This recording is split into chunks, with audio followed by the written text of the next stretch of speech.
The Foreign Secretary is personally responsible and refuses to ban all arms sales to this genocidal state. So, like many across Britain, I have to ask the Foreign Secretary, how do you sleep at night? Which brings us to the next business statement from the Foreign Secretary on Israel and the occupied Palestinian territories. David Lammy. Well, with permission, Madam Deputy Speaker, I'll make a statement on Israel and the occupied Palestinian territories. This weekend, the Israeli Defence Force started a new extensive ground operation throughout Gaza, Operation Gideon's Chariot. 5 Israeli divisions are now operating there. Prime Minister Netanyahu says that they're going to take control of the Strip, letting only minimal amounts of food reach Gazans. Madam Deputy Speaker, I quote Mr. Netanyahu. He says, just enough to prevent hunger. Fewer than 10 trucks entered Gaza yesterday. The UN and the World Health Organization have issued stark warnings of the threat of starvation hanging over hundreds of thousands of civilians. Madam Deputy Speaker, this is abominable. Civilians in Gaza facing starvation, homelessness, trauma, desperate for this war to end, now confront renewed bombardment, new displacement, and new suffering. And the remaining hostages, kept apart from their loved ones by Hamas for almost 600 days, are now at heightened risk from the war around them. Madam Deputy Speaker, 2 months ago, the ceasefire collapsed. Since then, the humanitarian catastrophe has rapidly intensified. For 11 weeks, Israeli forces have blockaded Gaza, leaving the World Food Programme without any remaining stocks. Israel has repeatedly struck hospitals, with 3 more hospitals in northern Gaza ceasing operations this weekend. Yet more aid workers and medical workers have been killed. After last year proved the deadliest year on record for humanitarian personnel, the diplomatic deadlock between Israel and Hamas has sadly also hardened. Despite the efforts of the United States, Qatar, and Egypt, which we of course support, no ceasefire has emerged. We repeat our demand that Hamas release all the hostages immediately and unconditionally, and reiterate that they cannot continue to run Gaza. Madam Deputy Speaker, we are now entering a dark new phase in this conflict. Netanyahu's government is planning to drive Gazans from their homes into a corner of the Strip to the south and permit them a fraction of the aid that they need. Yesterday, Minister Smodrik even spoke of Israeli forces cleansing Gaza, destroying what's left of residents, Palestinians, being relocated, he said, to third countries. We must call this what it is. It is extremism. It is dangerous. It is repellent. It is monstrous, and I condemn it in the strongest possible terms. Madam Deputy Speaker, Israel suffered a heinous attack on October the 7th, and the government has always backed Israel's right to defend itself. We have condemned Hamas and its abhorrent treatment of the hostages, and we have stood with families and demanded their loved ones be released. It's morally unjustifiable, it's wholly disproportionate, It's utterly counterproductive. Whatever Israeli ministers claim, this is not the way to bring the hostages safely home. Nearly all the hostages have been freed through negotiations, not military force. And that is why hostage families themselves and many other Israelis oppose this plan so strongly. Nor will this plan eliminate Hamas or make Israel secure. This war has left a generation orphaned and traumatised, ready for Hamas to recruit. As we learned in Northern Ireland, to defeat terrorists and their warped ideology, you cannot just rely on military might. You have to offer a viable political alternative, opposing the expansion of the war that's killed thousands of children is not rewarding Hamas. Madam Deputy Speaker, since entering office, we've taken concerted action in Gaza. We restored funding to UNRWA. We supported the independence of the international courts. We suspended arms export licences. We provided food and medical care to hundreds and thousands of Gazans. We've worked with Arab partners on a plan to ensure a reconstructed Gaza no longer run by Hamas. And since Israel restarted strikes on Gaza, this government has demanded Israel change course. Privately, in my conversations with Foreign Minister Saar and Strategic Affairs Minister Derman, publicly in repeated joint statements with my French and German counterparts, we've made clear that Israel's actions are intolerable. We have raised our concerns in the UN Security Council and before the International Court of Justice. Yesterday, my Honourable friend, the Prime Minister, joined leaders from France and Canada strongly opposing the expansion of Israel's military operations. And the UK led a further statement with 27 partners criticising Israel's proposed new aid delivery mechanism and defending the essential humanitarian principles of the international system that the UK did so much to establish in the first place. Our message is clear. There is a UN plan ready to deliver aid at scale, needed with mitigations against aid diversion. There are brave humanitarians ready to do their jobs. There are over 9,000 trucks at the border. Prime Minister Netanyahu, end this blockade now and let the aid in. Regrettably, Madam Deputy Speaker, despite our efforts, this Israeli government's egregious actions and rhetoric have continued.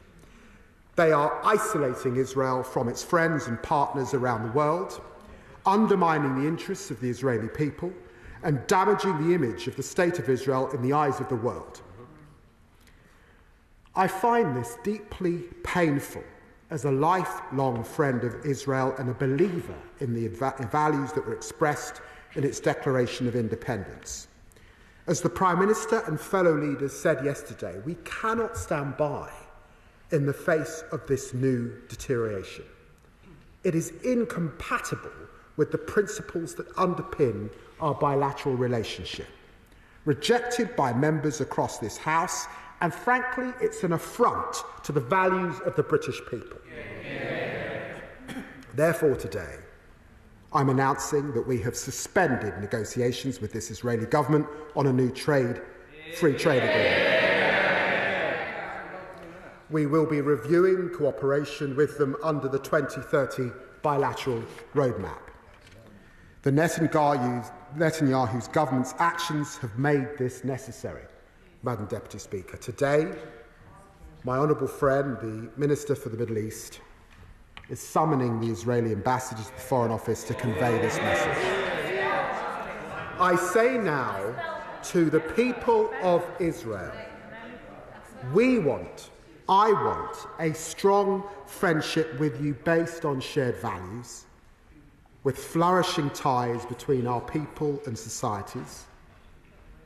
We are unwavering in our commitment to your security and to your future, to countering the very real threat from Iran, the scourge of terrorism and the evils of anti-Semitism. But the conduct of the war in Gaza is damaging our relationship with your government. And as the Prime Minister has said, if Israel pursues this military offensive, as it has threatened, failing to ensure the unhindered provision of aid, we will take further action in response. The UK, Mr. Speaker, will not give up on a two-state solution. Israelis living in secure borders, recognised and at peace with their neighbours, free from the threat of terrorism. Palestinians living in their own state, in dignity and security, free of occupation. The two-state solution remains the ideal framework, indeed the only framework for a just and lasting peace. But as the House knows, its very viability is in peril, endangered not only by the war in Gaza, but by the spread of illegal Israeli settlements and outposts across the occupied West Bank, with the explicit support of this Israeli government. There are now weekly meetings to improve new settlement construction. Settlement approval has accelerated, while settler violence has soared. Here too we have acted, repeatedly pressing for change in this course and direction, sanctioning 7 entities in October and signing a landmark agreement to bolster support for the Palestinian Authority when Prime Minister Mustafa visited London just last month. But here too we must do more. Today we are therefore imposing sanctions on a further 3 individuals and 4 entities involved in the settler movement. I have seen for myself the consequences of settler violence, the fear of its victim, the impunity of its perpetrators. Today we are demonstrating again that we will continue to act against those who are carrying out heinous abuses of human rights. Madam Deputy Speaker, despite the glimmer of hope from January's ceasefire, the suffering from this conflict has worsened. But January showed another path was possible. We urge Netanyahu's government to choose this path. The world is judging. History will judge them. Blocking aid, expanding the war, dismissing the concerns of your friends and partners, this is indefensible and it must stop. I commend this statement to the House. Shadow Foreign Secretary Priti Patel. Mr. Speaker, and I'm grateful to the Foreign Secretary for advance sight of his statement. The humanitarian situation in Gaza is appalling, and we continue to see the intolerable suffering of life being lost. A sustainable end to this terrible conflict is urgently and desperately needed, and that means the release of the remaining 58 hostages from the cruel Hamas captivity that we've all witnessed for too long. It means a significant increase in aid getting into Gaza. And it means a new future for Gaza, free from the terror and misery caused by Hamas, who bear responsibility for the suffering we've seen unfolding since the 7th of October 2023. Now, Madam Deputy Speaker, I'll take each of these 3 issues in turn. Firstly, on the hostages, can the Foreign Secretary explain what recent engagements he's had on trying to secure their release and return to their loved ones? Is Britain contributing to an overall strategy to free the hostages? Are we in the room for these critical discussions? Because we know the hard work that went into all of this at the beginning of the year. Secondly, on aid. I've been asking the government for clarity over the way it is using its influence to get aid in for weeks. On the 6th and the 14th of May, we questioned the Minister for the Middle East on steps being taken to unblock aid delivery. We've asked the government for details on the engagement it was having with Israel, what the response was to Israel's plans for an alternative aid delivery model, what practical solutions the UK has worked on with Israel to address their concerns about aid diversion, and no substantive answers were given. So what has the government been doing in recent weeks to facilitate the delivery of aid and find practical solutions with other countries to get aid in? Have the government just been criticising Israel, or have they been offering to work constructively to find solutions on aid delivery and securing a ceasefire? We see from the joint statement issued yesterday that the government and other international partners may not be supporting or participating in the aid delivery model proposed by Israel. So can the Foreign Secretary explain why that conclusion has been reached? If I can return to my statement, how does the non-participation help to get aid into Gaza and to stop the suffering that is being experienced by everyone? And while members shake their heads, we should be all focused on securing that. Members opposite should be ashamed of themselves, because the focus of this House should be on getting aid into Gaza. Because the UK, and I can speak as someone that has supported aid getting into Gaza and other humanitarian crises, and the member opposite might want to even intervene rather than calling me out and saying that my comments are shameful, because the UK has consistently been a leader when it comes to world aid delivery. So we should be at the forefront of finding practical solutions, supporting the delivery of aid of those in need. So has the Foreign Secretary, with the approach that he has just outlined towards Israel, done all he can to secure an increase in aid? And has the UK's influence actually fallen now when it comes to this entire aid discussion and also the dialogue we've had with Israel? Third, on the future of Gaza, the government has agreed with our position that there can be no future for Hamas. That's completely non-negotiable. So what practical steps are being taken to end their role in Gaza and dismantle the terrorist infrastructure? What coordinated international steps are being taken to stem the flow of money, weapons and support bankrolled by Iran? We're still awaiting an Iran strategy coming from the government. Can the Foreign Secretary expand upon this? We had the statement last month from the Foreign Secretary on the MOU with the Palestinian Authority. Can he give an update on what steps are being taken to improve the governance of the PA? Because the MOU posed many questions, and I don't need to go over those questions. I've raised them previously. The UK obviously needs to be involved in this process, given our historic role in, for example, the Abraham Accords. This may be our best shot when it comes to regional peace, and the Foreign Secretary must convince us that we have influence when it comes to the ceasefire and negotiating a better future in this part of the world. And can I ask the Foreign Secretary what discussions have taken place with one country that does have influence, and that is the United States administration, when it comes to peace efforts and also getting aid into Gaza? Madam Deputy Speaker, I just want to conclude by saying a few things. Strong words will do little to resolve the real challenges that are taking place and the suffering that we are seeing day in, day out. And it should be a cause, that's a matter for your government to address.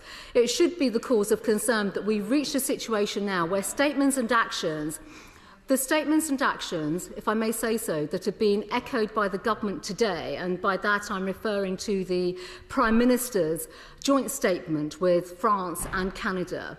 That statement and actions of this government have now been supported by Hamas, a terrorist organisation that I prescribed as Home Secretary. They've actually put out a statement. I'm sure the Foreign Secretary has seen that. Now, the Foreign Secretary's decision to tear up trade negotiations with Israel, and if I may finish, and actually stop the bilateral roadmap, will not only, it's not shocking. These are important questions. So can I just ask them, if the Foreign Secretary if the Foreign Secretary can't answer these questions, that's fine.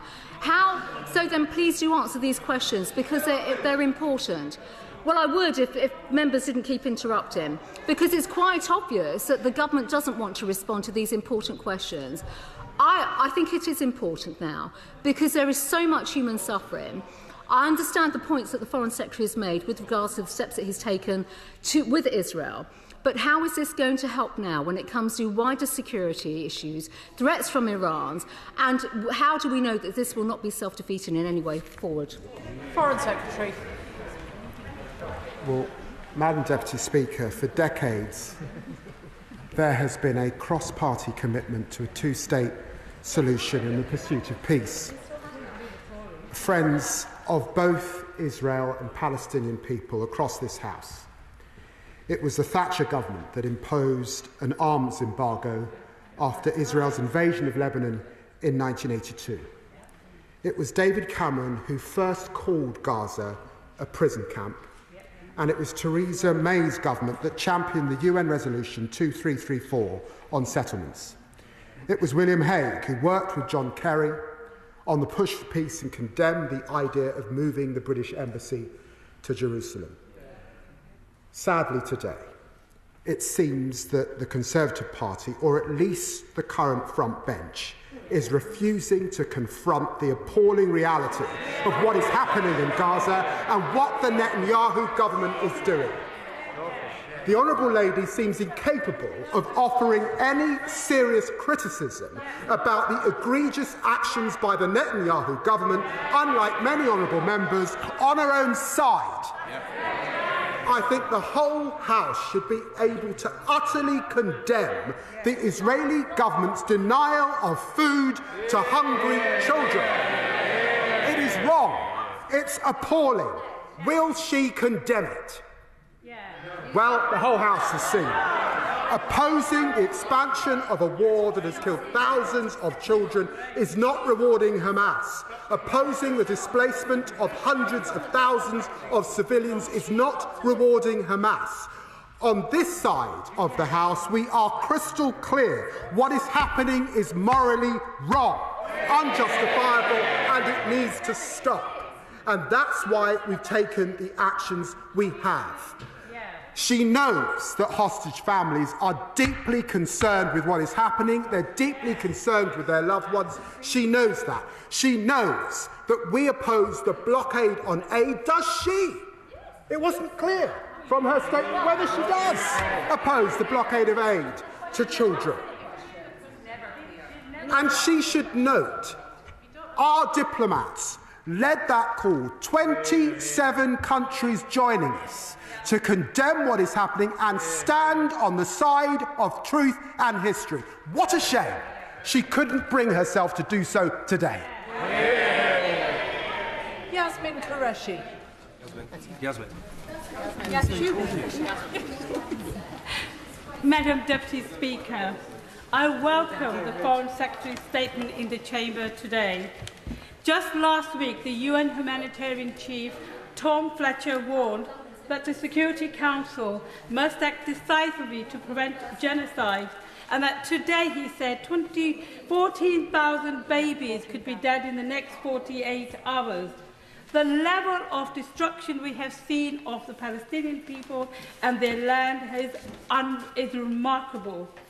Now, Israel has shown it will not respond to diplomatic appeals.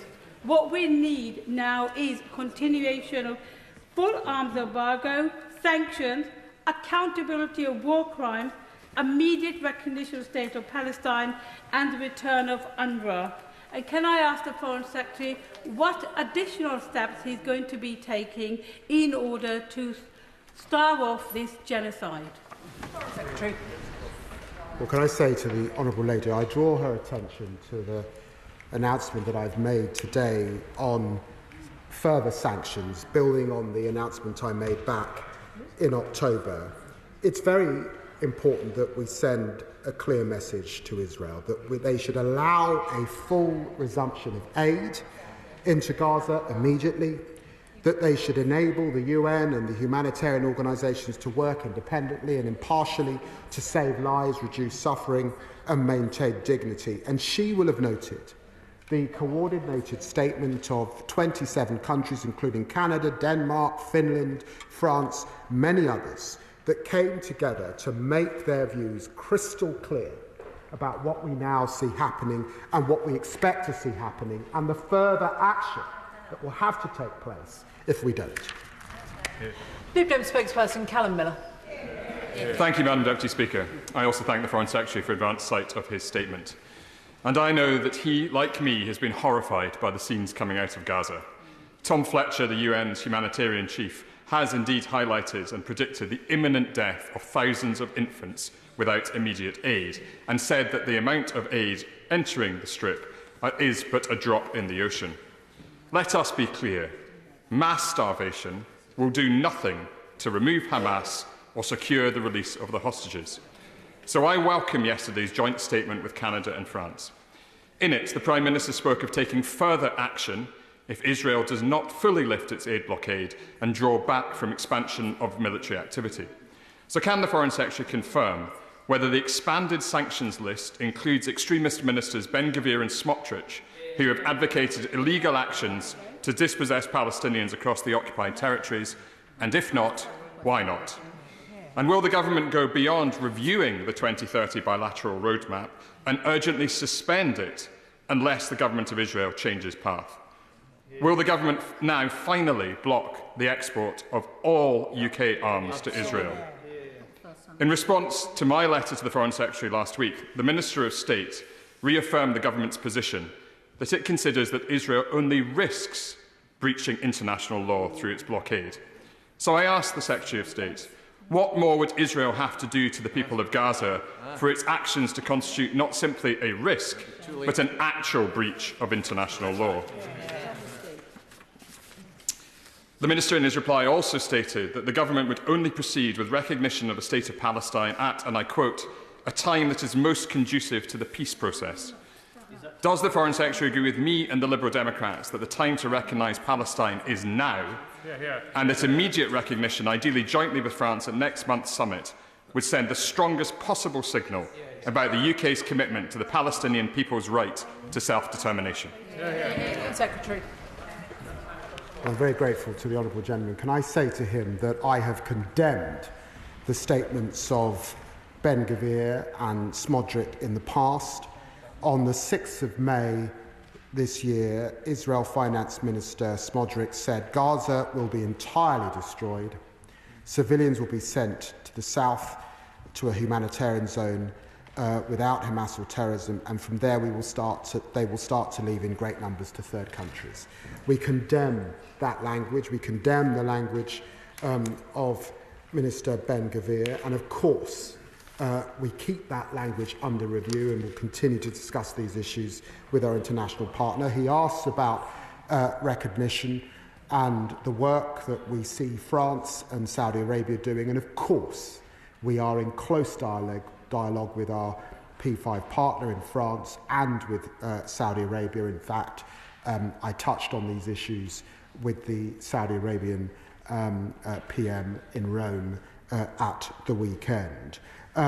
He asks about the roadmap. As I've said, we will review the roadmap. He will recognise that there are elements of that roadmap, particularly as they pertain to security issues, the work we do jointly on Iran, that would not be right to suspend, but we are reviewing it, as we should, given the circumstances.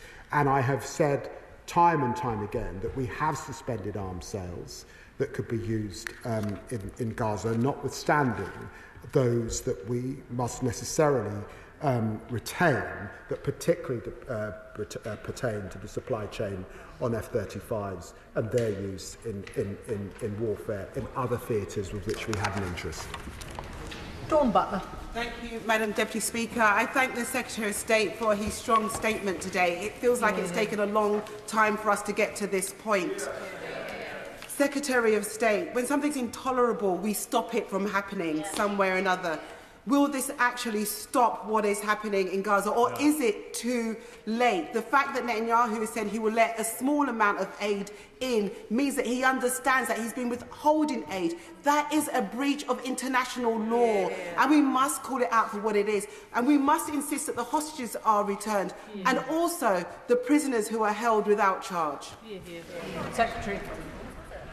Well, the Honourable Lady rightly praise and aid international humanitarian law, and she knows that because we in this country were one of the great architects of that international humanitarian law, we have to stand by it. And when we see it breached, we have to call it out. I begun that process less than 3 months into office, back in September, when I suspended arms sales to Israel. I'm terribly sad that we've had to act in this way to suspend any discussion of a new trade deal with Israel, to review our roadmap with Israel. And it is deeply worrying that 3 leaders came together to have to put out the statement they did, to make it crystal clear that the actions that are taking place must now come to an end, or there will be further acts to bring this war to an end. We will do all we can. Mark Pritchard. Madam Deputy Speaker, can I welcome the Foreign Secretary's statement today? I think this is the strongest statement that I've heard in this House in recent times on this issue. And can I welcome the actions and the sanctions that have been announced today, and I hope the Government will continue to keep those under review and take further measures if necessary. Is it not now increasingly clear that the Israeli Prime Minister has misled the US President over allowing aid back into Gaza? 10 trucks is a perverse and pathetic token. And does the Foreign Secretary agree with me that the Israeli Prime Minister is in real danger of taking both the American people's support for granted and the support of the US President for granted? Well, I noted reports today of deep frustration in the US administration in relation to what they are seeing. And certainly President Trump has said that this war is just going on too long. And I think he said that again last week on his own visits to the Middle East. I note the Honourable Gentleman's tweets, and he's been raising these issues. Is he as concerned as I am about the position of his front bench? Florence Eshelemi. Thank you, Madam Deputy Speaker, and I thank the Foreign Secretary for his statement today, and I agree with him in that January did provide that very small window and glimmer of hope. Hope for the innocent civilians who continue to be bombed for many months. Hope for the innocent hostages who just want to be reunited with their families. Hope that was withered away by the Netanyahu government, who broke that ceasefire. And the Foreign Secretary is right in that the world is watching. The world is also watching us as a UK Parliament. The UK is legally bound to prevent acts of genocide. Does the Foreign Secretary agree with me that we must have clear and tangible consequences for Israel if they continue to use blatant disregard for international law and using food and aid as a weapon of punishment? Secretary. Well, it is because of those very same issues and my concern that the denial of essential humanitarian assistance to a civilian population is unacceptable and risks breaching international humanitarian law that I suspended arms back in September. I want us to get back to a ceasefire. I want us to get back to diplomacy. There can't be a role for Hamas, but there can never be a role for using food as a tool of war. Kit Malthouse. Madam Deputy Speaker, the anger and the outrage of the Foreign Secretary is appreciated by us all, and I sense that it is genuine. But he knows as well as I do that the Israelis couldn't give a damn what he says in this chamber, or indeed for the statement. And as he will know, since that statement is issued, dozens of Palestinians have been killed, and there have been voices of defiance from the Israeli government. Now, the statement mentions the taking of concrete action. I'm not quite sure what the trigger for that is, and many of those in this chamber have been trying to spur the government into taking action over the last few months. We've tried anger and outrage and got nowhere. We've tried shaming ministers into action and got nowhere. So maybe we need to beg. Does the front bench need us to beg for the lives of those Palestinian children before they'll trigger this concrete action, whatever it might be? I'm begging the Foreign Secretary to pluck up all his moral authority and courage, stand up in government against the blockage in Downing Street, and please try to save these children's lives as soon as possible. Foreign Secretary. Well, I listened carefully to what the Honourable Gentleman says, and I just want to take issue with the way he began his question. I think it's wrong. It's wrong to characterise the whole of Israel in the way he did. It's not the Israelis couldn't give a fig what's said from this front bench. That is not the case. Our issue today, and why I've taken the decisions I've taken about a new free trade agreement, about a review of the roadmap, and why I've announced further sanctions, is because of the position of this Netanyahu government and the language that we see from these ministers. And it was why I was so shocked that his own front bench couldn't stand up and find their own moral authority. I am proud of what we have done since coming to government, right from the beginning. I want to see an end to this war. He knows that, and our diplomats are doing all they can to try and use our lever to bring this war to an end. Abdeslam Mohammed. Madam Deputy Speaker, I welcome the Foreign Secretary's very strong statement today and thank him for his work on this matter. The Foreign Secretary confirms the words of Minister Smotrich that Israel's goal is to destroy everything that's left in the Gaza Strip. Smotrich has also said that Israel will carry out the conquering and cleansing of the Gaza Strip. Prime Minister Netanyahu has praised these words, saying that Smotrich was speaking the truth. This is effectively an explicit admission that Israeli officials intend to carry out ethnic cleansing. Foreign Secretary, what are we doing to satisfy our obligations of the Geneva Convention to prevent a genocide from taking place, and why are we not sanctioning Minister Smotrich? Foreign Secretary. Our obligations were met under our legislation to ensure that none of us are complicit in any acts that breach international humanitarian law when I suspended arms back in September. And she will remember many of us were in opposition, were surprised and shocked that the last government had failed to do that. So our obligations were met. But they weren't satisfied. They weren't satisfied because the war still goes on. And that is why, working with international partners, I have announced further measures today. It's why we continue to discuss these issues with the Israeli government. And it's why my honourable friend has summoned the Israeli ambassador to make our position crystal clear. Right honourable members will see that there are in the region of 70 members wishing to contribute. This is a very important statement, and equally there is important business to follow. You may all help each other by asking short questions. Stephen Flynn. No.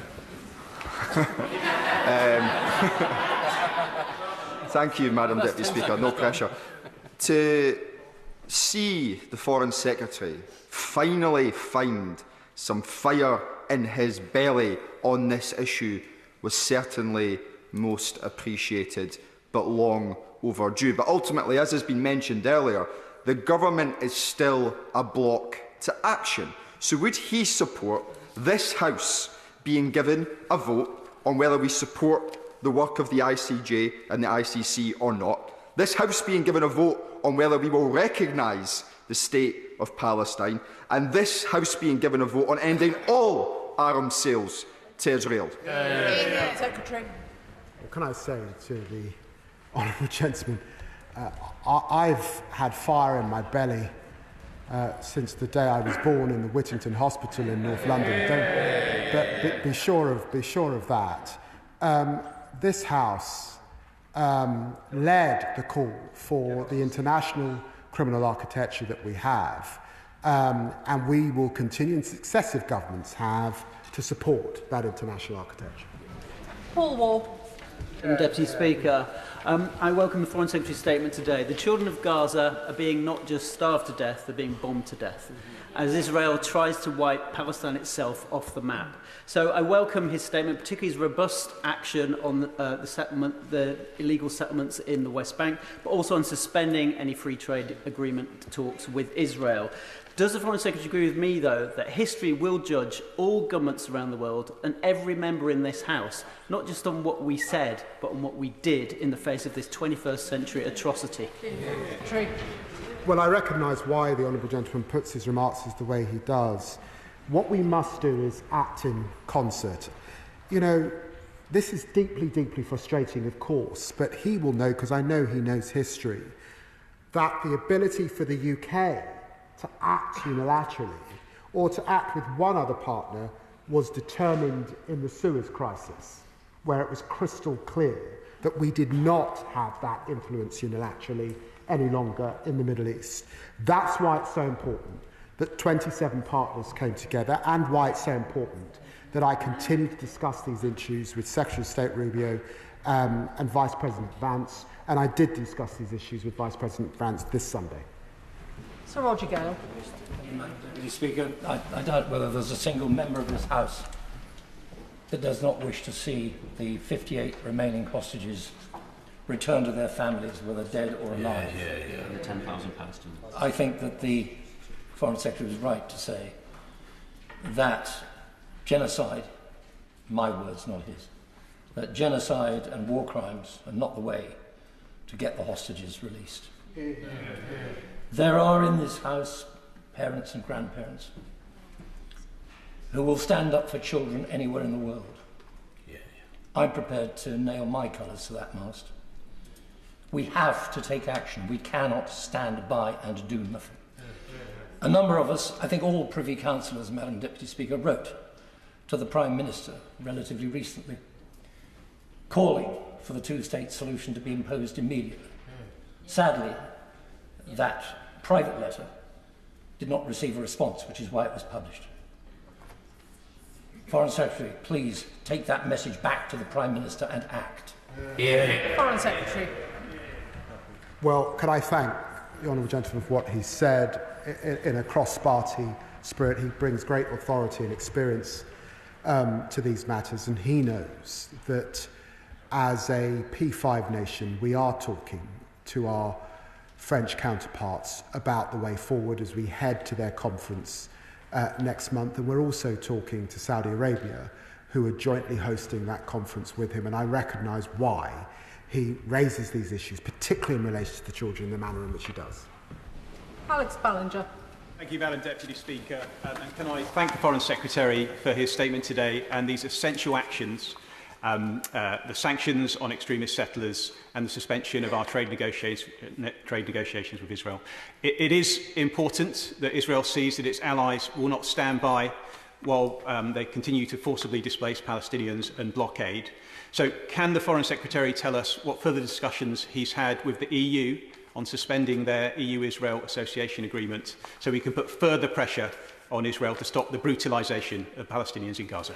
Foreign Secretary. Well, I can confirm that I was invited to the EU's foreign ministers' informal meeting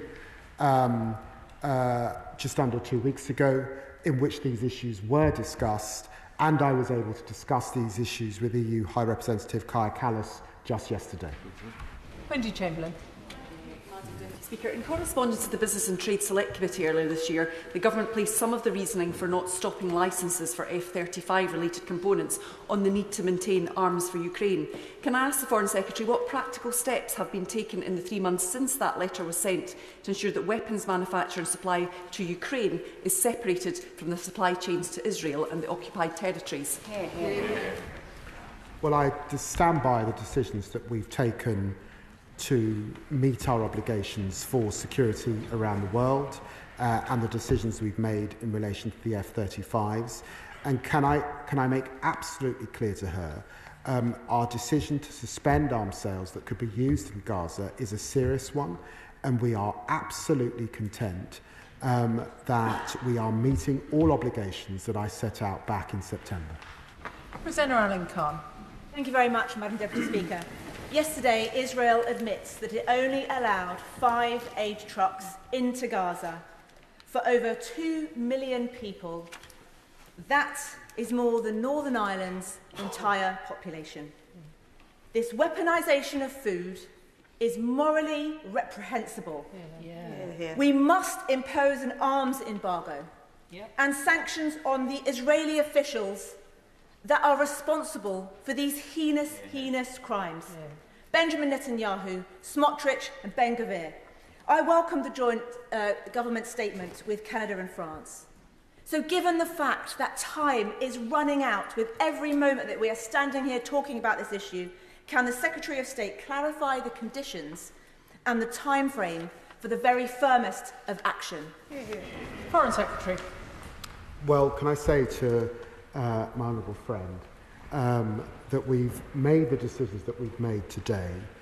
She will recognise that there is an important conference convened by France and Saudi Arabia where we will be working jointly with those partners.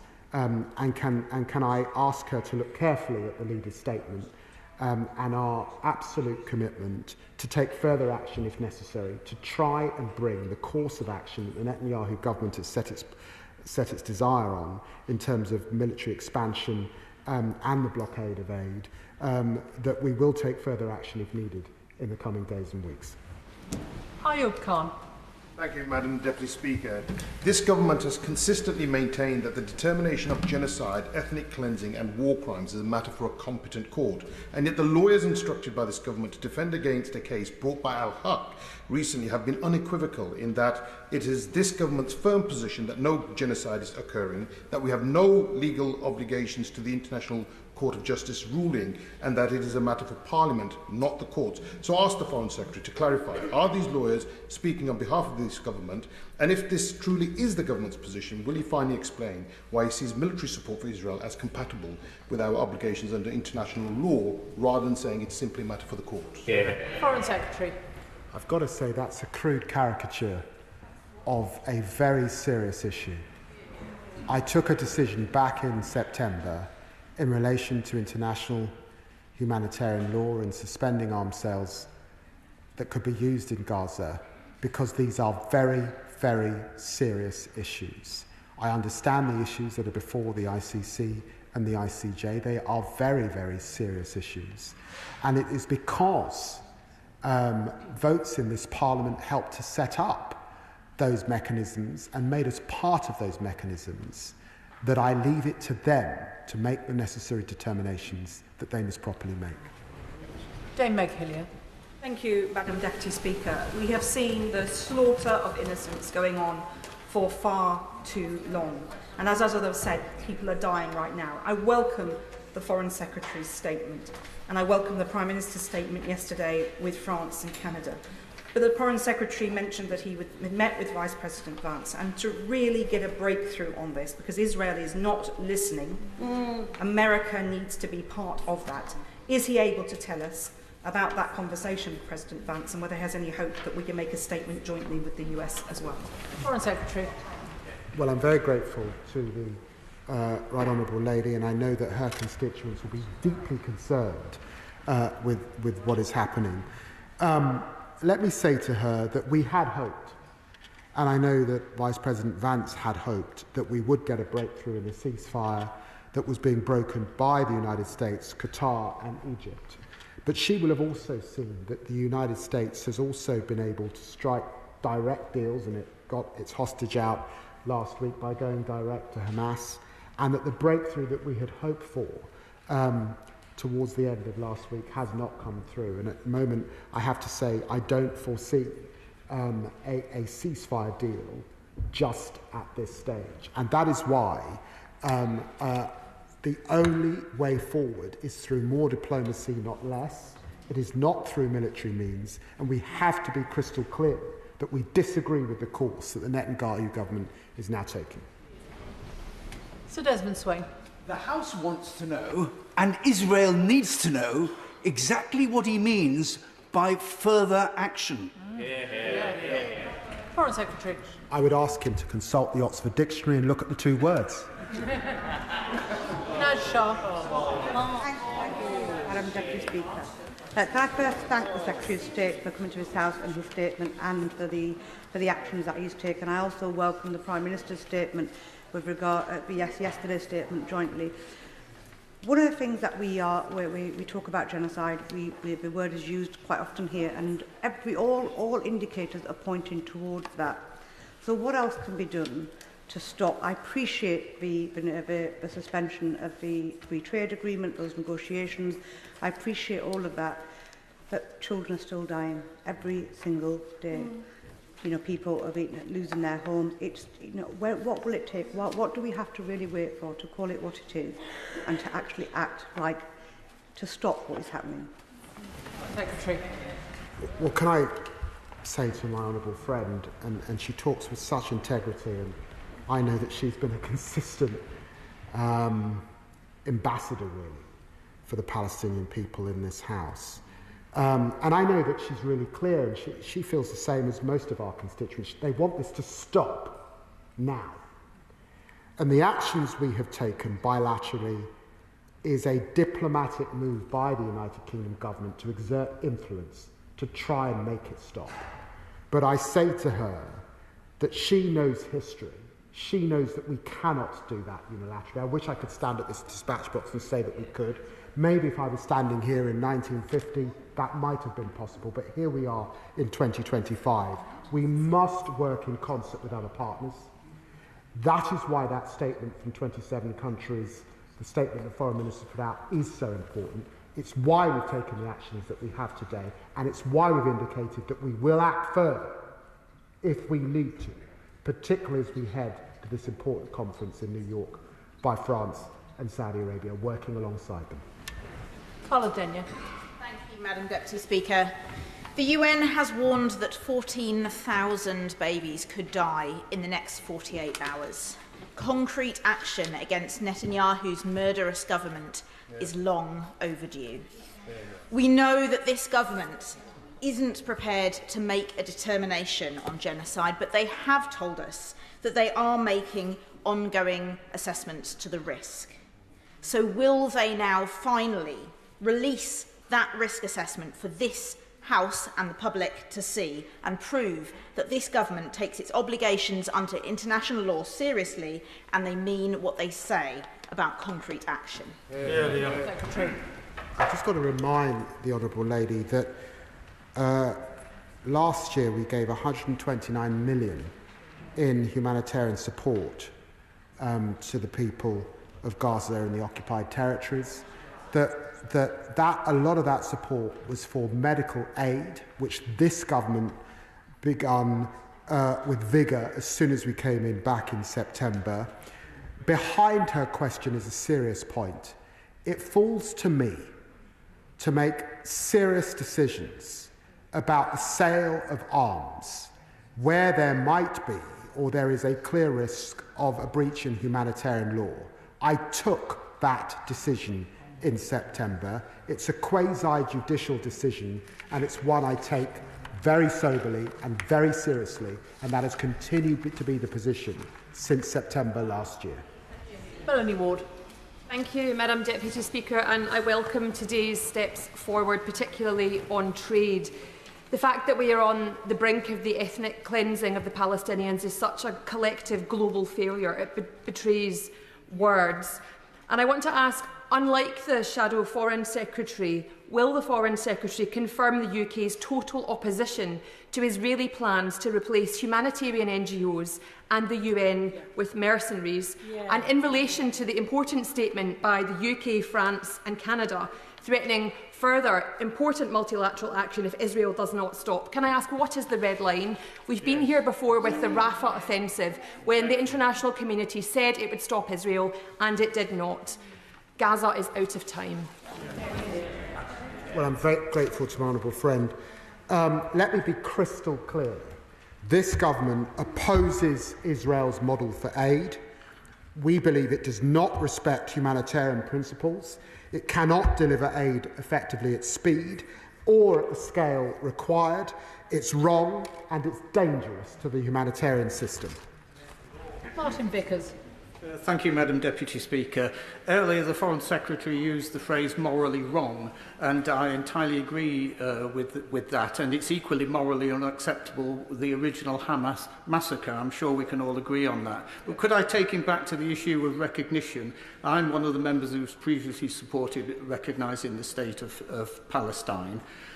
Can I suggest that if there were a free vote in this House, there would be an overwhelming support for that, something that would give the government moral authority to take even more robust further action? Could I suggest that they might take that course of action?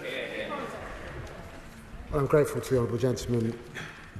UK bilateral recognition is the single most important action the United Kingdom can take with regard to Palestinian statehood. And that's why it's important for us to get the timing right and to work with partners as we consider these issues very closely. I've talked about the international conference and the implementation of the two-state solution in June. We will, of course, be in attendance at that conference and are talking with our partners about it. They will have heard what he has said. Hafsal Khan. Deputy Speaker, I welcome the Foreign Secretary's statement and also welcome last night's collective statement. However, repeated strong words without action now ring hollow. Netanyahu's government continues with starvation and killing of innocent Palestinians. Foreign Secretary, suspending trade negotiation and other steps that you announced today will not stop the killing of innocent Palestinians. We are dealing with an extremist right-wing Netanyahu's government. Concrete steps are overdue to uphold our humanitarian commitments. When will you, Foreign Secretary, impose a full arms embargo on Israel and also recognize Palestine? Well, can I say to the honourable gentleman that we have imposed a ban on arms sales for the eastern Gaza. We did that in September. And I know that his constituents will care a lot about the war in Ukraine and other conflicts across the world. And therefore, he will recognise the decision we made, particularly in terms of the F-35 supply chain. And his points around recognition, the whole House will have heard. Monica Harding. Thank you, Madam Deputy Speaker. Can I welcome the Secretary of State's statement today? And can I also start by paying tribute to the humanitarian workers in Gaza who are risking their lives in order to help the Palestinian people today? Madam Deputy Speaker, the very powerful words by our own UN humanitarian chief have already been referenced today, that 14,000 babies need food within the next 48 hours or face starvation. He also said that we have not moved fast enough in the past in the face of other war crimes. Starvation is a weapon of war and is against humanitarian law. The Secretary of State has said that he will not stand by and that unless aid gets in, the government will take consequential action. So how quickly will the government take action to save the lives of those Palestinian babies? Well, can I say to her that 430 aid workers have been killed. Gaza is the deadliest place on earth for humanitarians. She's absolutely right to recognise those tremendous aid workers. Let me just also reference the medical workers who have lost their lives. Absolutely appalling, the loss of life and the children. And we will continue to do all we can to bring this to an end. Alex Sobel. Thank you, Madam Deputy Speaker. I'm sure that we're all absolutely horrified to see the Israeli government creating a mass starvation event in Gaza, that we're seeing the language of a Gaza plan which talks about the concentration of the Palestinian people in the south of Gaza, and even against its own citizens, arresting 9 Israeli citizens, including civil society leader Alon Lee Green, who was here, I was hosting here last week in Parliament, and not yet releasing them from arrest.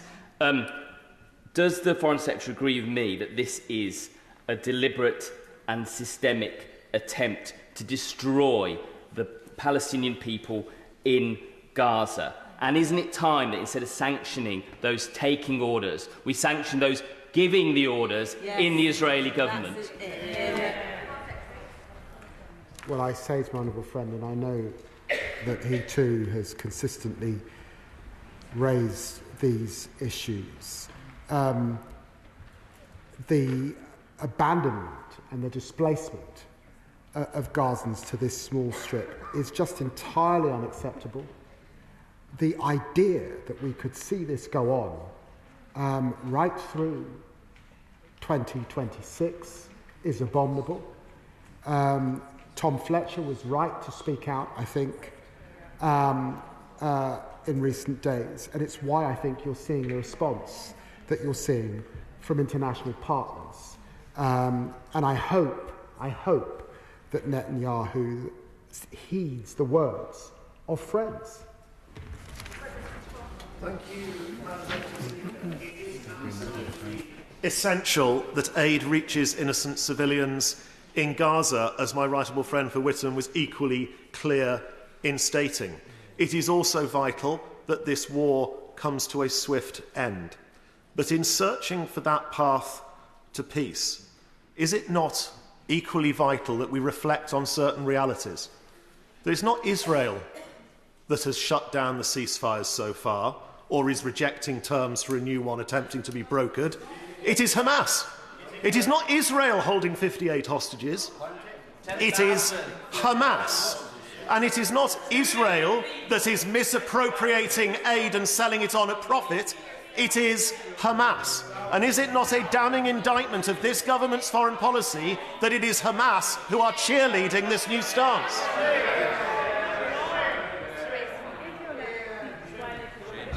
Well, can I say to the honourable gentleman that I don't think I've been at this dispatch box on the 6 occasions that statements have been made on this subject when I have not condemned Hamas.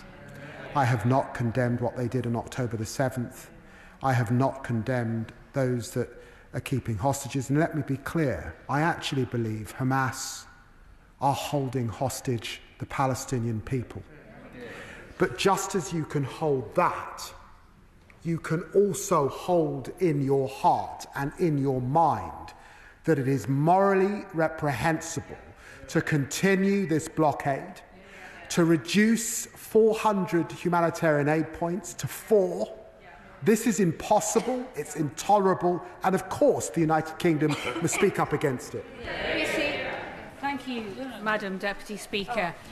It is welcome that I believe the Foreign Secretary has listened and heard the strength of feeling on this side that more needs to be done. And I believe that he is more in tune with the families of the hostages who were at the border yesterday protesting what the Israeli government is doing and who should get our solidarity for their work standing up to Prime Minister Netanyahu. But if solidarity matters, then let him hear from these benches as well as he has from other benches the call for a vote on the recognition of Palestine. We held such a vote in this place in 2014, but it is fair to say a minority of those people who supported it are in this House today. With the conference before him, would it not show how we speak as one in calling for an end to what is happening in Gaza, in calling for the Palestinians' right to exist to be recognised, for us to have that vote in this House?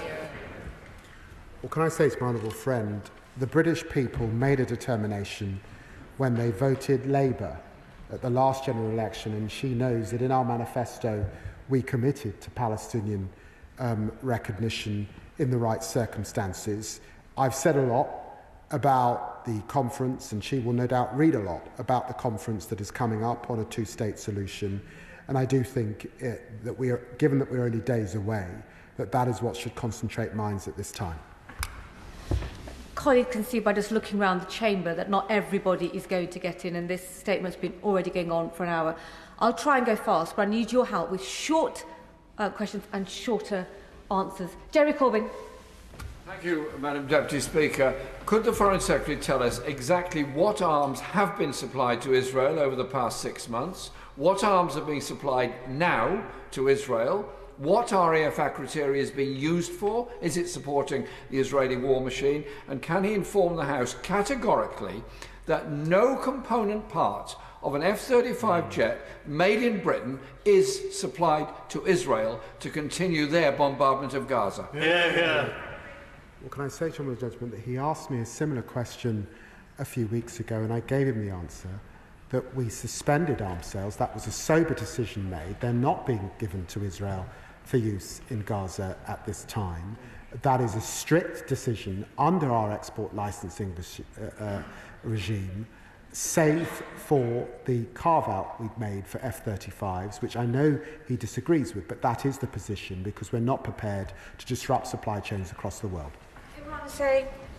Thank you, Madam Deputy Speaker.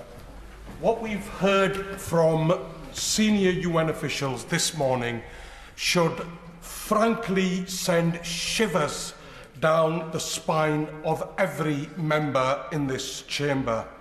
14,000 Palestinian children could die in the next 48 hours because of Israel's actions. And what we're getting today is stronger words, but with limited action. The time for this Foreign Secretary is long gone. We need further bold and immediate actions. End all arms sales to Israel, impose economic sanctions and ban Israeli settlement goods. What is the government waiting for? I'm very grateful to the honourable gentleman. I've set out the position as it stands today, and I would ask him to look carefully at the Prime Minister's statement just this morning and to look at what he's indicated. Further action could be taken if we do not see this further expansion and this restriction of aid come to an end. Zarah Sultana. Thank you, Madam Deputy Speaker. Between October and December 2024, the government approved over £127 million in export licences to Israel, exceeding the combined total under the Tories for 2020 to 2023.